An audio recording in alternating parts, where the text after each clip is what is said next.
Welcome to the Abs Show. So, here with my pops. This is my pops. He's a scientist through and through. All he does is investigate shit like the past, history, anything to do with physics, with extinctions. What else do you investigate? Light, Gravity. gravity, physics in general. Physicist, but he also investigates a lot about history, right?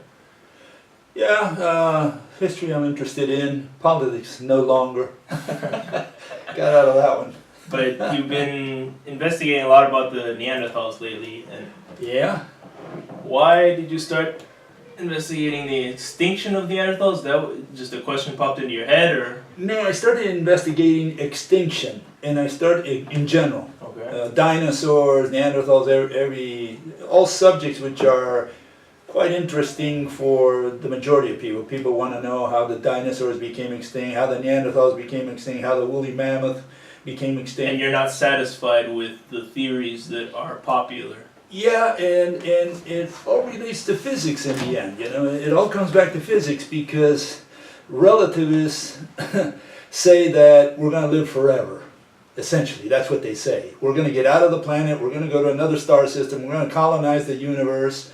And so humans are immortal. We are gods. We're not human. And I'm saying we're about to become extinct. And Okay. so in order to arrive at that conclusion, you have to first figure out how it is that the previous species became extinct. What is the mechanism of extinction? What is the mechanism of mass extinction? What is the mechanism of a background extinction? That's how I got into the extinction business. And you started investigating the Neanderthals? First, I started investigating the dinosaurs, which is a topic I love. And then, of course, this leads you to wonder about the Neanderthal. How did they become extinct? Because there's a difference. The Neanderthals, the dinosaurs die in a mass extinction. Lots of them die at the same time. The whole family, the whole order called dinosaur, they get wiped out. Here we're talking about... They find that out through dating, when everyone died at the same time. Yeah, They suddenly those bones disappear layers. from the layer of the rock, and so they say something happened here, you know. Okay. And that's the mass extinction. But here we have, here's the woolly mammoth. He outlived Neanderthal. You have other animals like the woolly rhino. Never heard of that one. Yeah, Never heard of the woolly rhino. Yeah, you got all these animals. The deer, he hunted deer. The buffalo, it's really The ancestors. Of all the ancestors of all these animals that we have today, of the cattle and so on. They outlived Neanderthal, and so he died all alone. And so this creates a big problem because, see, if he would have died in some kind of mass extinction, say, well, something happened here, maybe a comet fell on top of all these stuff. But here, it's Mother Nature singling out Neanderthal and leaving everybody else alive. It's almost surgical. It's like she's so precise. She just takes Neanderthal out and leaves everybody else in there. So this creates a problem. Yeah. And the way they try to solve this is by bringing man in. 90 to 99% of the theories out there have to do with man causing the extinction of the Neanderthals. We either killed them, we outcompeted them or had more children or whatever, or we intermarried with them, which is the reigning theory, that we have what is called admixture. In other words, we interbred with the Neanderthals, and because we were a much larger population, they kind of diluted their gene pool in ours. Wait. It was a little lake. It's a little pool in an ocean. That's Okay. essentially the picture they want to paint. So Neanderthals. What is a Neanderthal? Because some people might not know. Well, there's been different species. They're not human. They're not human. They're hominids. What we're saying here is, if we look at the bones that we find in the rock, what they found so far, the general picture, the history that they want to paint, is that there was over 2 million years ago we had this Homo habilis. Homo habilis is a very archaic human that apparently gave birth to the next major level, which is Homo erectus. Okay. Homo erectus is the first human, or first hominid that stands on two legs. Okay, and this happened anywhere between 2 million years ago to maybe 800 or 700,000 years ago. Through 1,200,000 years, these hominids ruled the planet. They expanded, etc. These hominids were everywhere on Earth? Not everywhere, but they really extended from like, possibly, not confirmed, but very possibly, from England all the way to China. So that whole stretch of land, and Africa, by the way. So that whole stretch of land, including Africa, was populated here and there, not completely uniformly, but here and there were bands of these Homo erectus. These pre-man men. Right. These are proto-humans. Yeah, Their brains were smaller. Specifically, the brain is what they look at. Okay. Not only they look at the morphology, other things, but the brain size, you can see that it's growing from Homo habilis through Homo erectus. The next level is Homo heidelbergensis. Okay. Homo heidelbergensis apparently is born in Europe. His counterpart, Homo rhodesiensis, is born in Africa. They both apparently come from Homo erectus. In other words, Homo erectus in Africa evolves into Homo rhodesiensis, which is the same level approximately as Homo heidelbergensis, who descends from Homo erectus in Europe. Okay. Okay, so we have these two. And then from there, humans descend from Homo rhodesiensis in Africa, and Neanderthal, Homo neanderthalensis, descends from Homo heidelbergensis in Europe. That's the general picture. Okay, so He's a cousin of ours. Yeah. A long lost cousin. A distant cousin. They look the same? Well, this is a good question, because what it all comes down to is whether we belong to the same species, or whether we are simply two different races of the same species. You know, you have dogs, and you can have a Doberman, and he can have sex with a German Shepherd.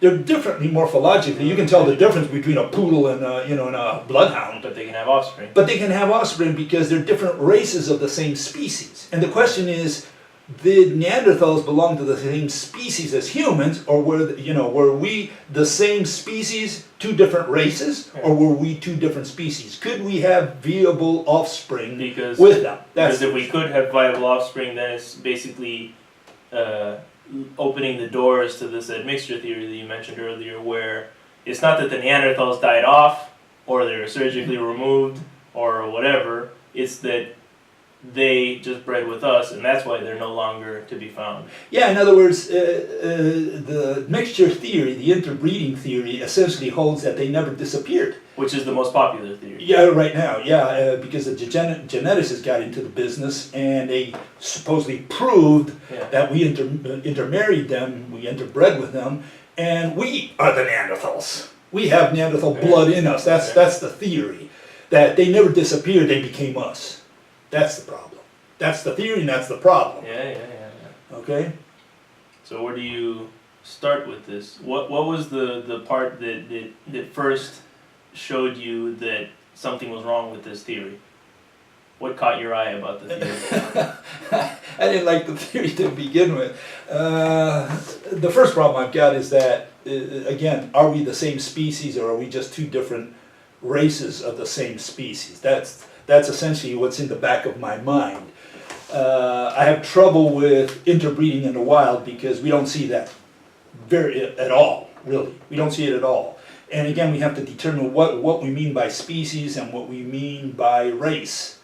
It's very unlikely that Mother Nature creates the same species in two opposite sides of the planet in two different environments, under different conditions, that can still come back and interbreed. Yeah. That's very difficult to believe, that humans would be invented by Mother Nature in Asia, in Europe, in Africa, humans, and that we come back, we all develop like independently, and then we get together and we all can interbreed. That's very unlikely. That just doesn't happen. No, I don't. No, it's very hard to believe that that's what happened.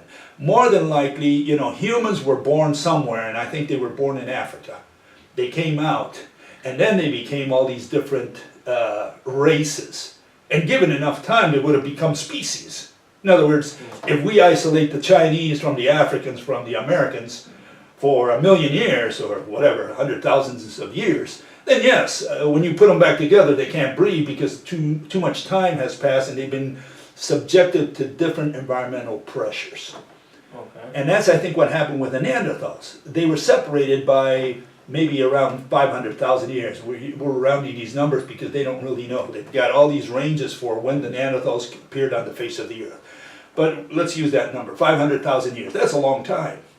And it's not so much the time. Time is important. Yeah. But more important is the environment. Neanderthal develops in Arctic Europe. It's cold. It's cold. It's freezing cold. He has no clothes. They always paint him in clothes. You go to the museum, they dress him up in designer suits. Is it because he'd have no need for it? He had no need for it because we got to go back one step back to man of Heidelberg. He was already in Europe. And we have to go one step back. Man of Homo erectus was in Europe. And he was in England. In Arctic England. Okay. How did he survive the cold if no clothes had been invented? So what they do, what they do is they go back and they try to say, well, yeah, we think he used clothes. You know, we're going to go back to the monkeys and say they used clothes too. I mean, how far do they want to go? Homo erectus did not have clothes and he lived in Arctic Europe. At some point, there was someone there that was living without clothes. Correct. And so, and all of them were without clothes. Homo erectus, Homo neanderthalensis, and Homo heidelbergensis and Homo neanderthalensis, all three of them, throughout that whole period of time, they never saw clothes in their life. They lived with their bodysuit, with what Mother must have Nature. been really hairy. They were hairy. They were hairy. Neanderthal was the Arctic gorilla. Just like you have the polar bear, he's got this thick skin, and he can live there. Like you have wolves, they don't have as much, fat and protection as the polar bear, but they live in the Arctic weather. Comfortably. In Arctic weather. And Neanderthal was the same thing. He stepped on the snow with his bare feet. He didn't have sandals. For him it was normal. Okay. We go there and say, ooh, it's cold. He didn't know what cold was. He had no idea what cold was. So here you have this Neanderthal. He's completely nude, hairy, probably, very likely hairy. Or really fat. And he had his good protection of layer of fat. He was an Arctic gorilla. And here comes human. He goes into this weather and he's probably going to be frozen to death. So he has to invent clothes. Yeah. I don't think he could have survived in Europe without clothes. So, because they're used to the sun. They come out of Africa. Yeah. They come out of Africa. They're born near the equator, somewhere near the equator. They slowly move up north, and when they start feeling the cold, they say, well, I better put something on. So they should have just turned around and gone back to Africa. Not my cup of tea. And that's when you start seeing sewing. Well, maybe the sewing needles come later, but that's around the time that you start hypothesizing or theorizing, depending. You make the assumptions or you theorize that they invented clothes. Humans. Humans did, never Neanderthals. But humans must have invented clothes at some point in time because they were moving into cold weather. Let me get this straight. The Homo erectus went all over the continents. Again, Asia, Europe. England to, I would say England to China and Indonesia. I'll just say Africa, Asia, Africa. Europe. Africa and Asia. Eurasia. Yeah. So we got Homo erectus everywhere. Pretty much. But remember, they die off in China, basically in Asia. Yeah. They die off. They don't make it for whatever reason. Yeah. Still unknown. Unless we killed them too, or admixtured them too. Not we came too late. They died off 800,000 years ago. That's okay. There's no. And we came in no earlier than 100,000 years ago. Okay. So we're 700,000 years too late to kill the Homo erectus. So something else happened to them. They died off. Period. But the Homo erectus is erecti. Erectus erecta, yeah. Homo erectus is that went to Europe and Africa. Those evolved. Those evolved to the next. They went to the next stage. And to the next one. And to the next one. Yeah. I mean, we make them separate. Remember, there's really no chop. Yeah, there's no chop. It's a gradient. It's a gradient. It's continuous. Okay. But here we see an evolution. But over there, there's no evolution. Then eventually, the ones in Europe died off. Yeah, but while the ones while we were still in Africa, the other guys still died off. Yeah, you gotta explain how Erectus died in Asia no matter what. So Erectus dies in Asia 700,000 years ago. How did he die? And Neanderthals, when did they die? Neanderthal about 40,000 years ago. That's the date, the best date that we have today.